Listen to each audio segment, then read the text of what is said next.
when you see the violence now in Odessa, 4 dead today, it's spreading. Do you worry that this is going to be a war in some shape? Already is a war in some shape. It's actually something of a combination, civil war. At the same time, it's a bit of a war in some shape because what the Russians are doing to intervene. You don't have to invade to intervene, and that's what we're seeing there. And talk to me about Putin. He doesn't care, does he? Ultimately, what the West says, I mean, is this a thumb in the eye, or is this a level of ego, given his enormous wealth that we don't read a lot about, and his popularity back in Moscow? It's about Putin and Putinism, which really has 2 dimensions. One is his own continued rule. He's in for the long haul. And so long as this plays well at home, and as you say, it's playing well at home, the political gain far outweighs the economic pain. And second of all, he has this goal to restore large elements of the Russian Empire. And you saw elements of it in Georgia. You're seeing it here in eastern Ukraine. You've already seen it in Crimea. And it's going to continue so long as the ratio of what he's getting as opposed to the cost at home is tilted in his favor.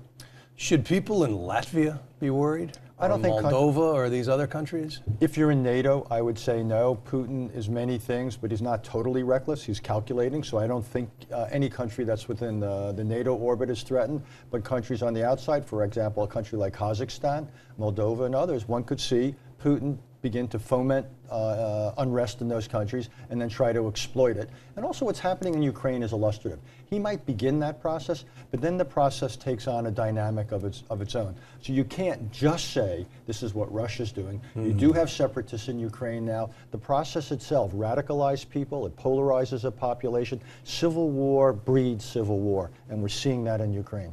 What can Barack Obama do?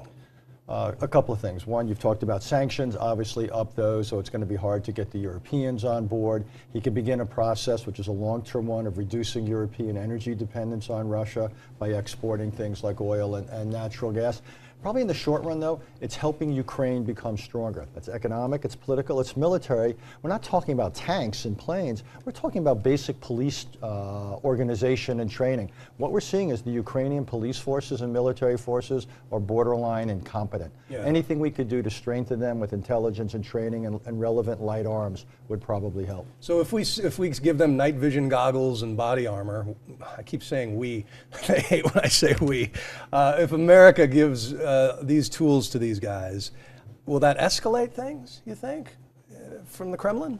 Well, again, the Russians have things they can do, but you've got to at some point decide you're going to help. What you're going to do. And I think, again, it's less equipment probably than training at this point. They are so ununited and so incompetent that Putin doesn't have to take those 40,000 troops and bring them in. He can get many of the benefits just by leaving them parked. And when it comes to sanctions, aren't big American and European countries just doing business regardless? Does a sanction matter to Boeing or some other energy company? Well, the European companies in particular are continuing to do business. French arms companies, German energy. Yeah. The Brits have tremendous financial deposits. They're worried about the financial consequences of cutting Russia off. Financial sanctions are probably the best, but we've got to be careful. We don't want to move into a situation where American companies pay a price while the European companies continue to move in. That's why Atlantic solidarity is so important here, and that's why it ought to become a priority, much more of a priority for this administration, to try to bring about transatlantic solidarity on dealing with this.